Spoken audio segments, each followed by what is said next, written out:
This video will demonstrate how to properly drain the water tank in preparation for removal or service of brewer. Disconnect power from the brewer. Loosen screws that secure the front access panel and remove.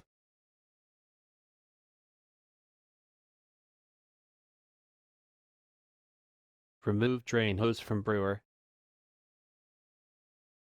Squeeze the white tubing shut-off clamp. Remove hose clamp and remove plug.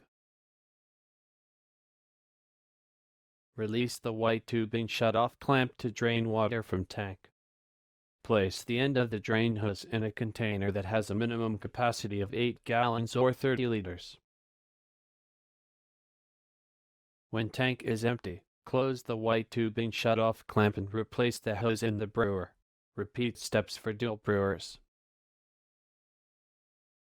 Replace the front panel and tight screws.